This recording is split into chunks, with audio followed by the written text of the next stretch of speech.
Paz seja convosco, como vocês estão? Temos orado ao Senhor para que esta tempestade que assola os nossos dias logo passe e que possamos em breve retornar às nossas rotinas não só temporais, mas também as espirituais.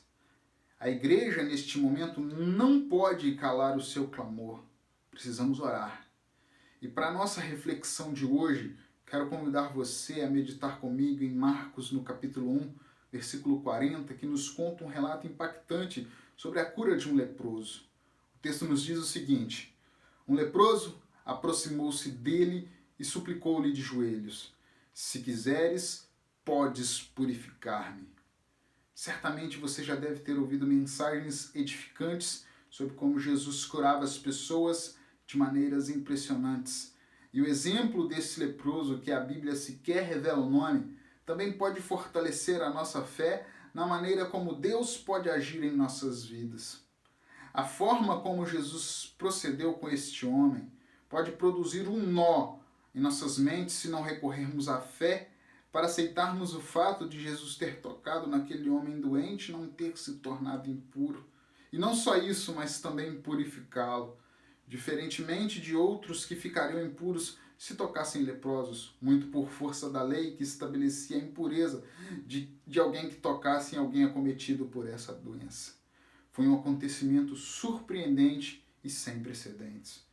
Mas deixando em segundo plano aquela cena extraordinária que toda aquela multidão testemunhou, pelo menos por enquanto, eu quero convidar você a observar numa outra ótica tudo aquilo que aconteceu. O que este homem pode nos ensinar além de sua fé?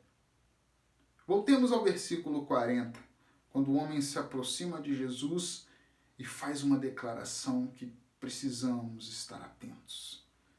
Além de reconhecer o poder de Cristo para curá-lo, ele nos ensina a submissão e a reverência quando diante de Cristo ele diz: se quiseres. Esta mesma passagem no Evangelho de Mateus revela que o leproso o adorou. Dessa forma, ele condiciona sua cura à vontade do Senhor e demonstra plena ciência de que não poderia receber o que procurava se não fosse essa a vontade de Cristo em curá-lo. Isso é temor a Deus, ou seja, feita a sua vontade, que Jesus ensinou na oração aos seus discípulos, o conhecido Pai Nosso. Eu e você temos vivido num mundo onde o pecado ele subverteu a maneira do homem se relacionar com Deus. O homem tende a se sentir mais dependente de si e menos dependente de Deus. Nos dispomos a ter uma relação com Deus desde que seja a nossa maneira, com as nossas regras, conforme nós queremos. Isso é um risco, pois a Bíblia nos afirma que quanto mais o homem confia em si, mais distante de Deus ele está, e para isso basta conferirmos Jeremias 17, versículo 5. Jesus disse que entre os nascidos de mulher não houve alguém maior que João Batista, e o mesmo João Batista reverencia a Cristo quando o chama de Cordeiro de Deus, que tira o pecado do mundo, e que também deveria ser ele a batizar João, e não o contrário. Mais uma vez temos um exemplo de reverência e submissão. Jesus é o nosso Senhor e não o contrário. Ele continua sendo o mesmo que operou no Éden, no Egito, Canaã, Jericó, em Nínive. É o mesmo hoje e sempre será.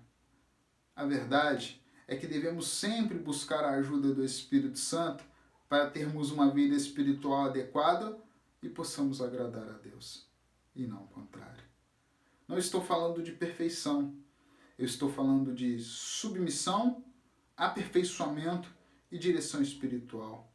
Para seguir a Cristo é necessário negar a si mesmo, deixar de lado tudo aquilo que nos agrada para agradar ao Senhor. Que Deus abençoe a sua vida, que você possa, através da ajuda do Espírito Santo de Deus, com as suas atitudes, com as suas ações, ser também mais agradável ao Senhor, negando a si mesmo e agradando a Deus. Que Deus abençoe a sua vida, em nome de Jesus. Um abraço aqui do irmão Antônio e da minha esposa, irmã Flor.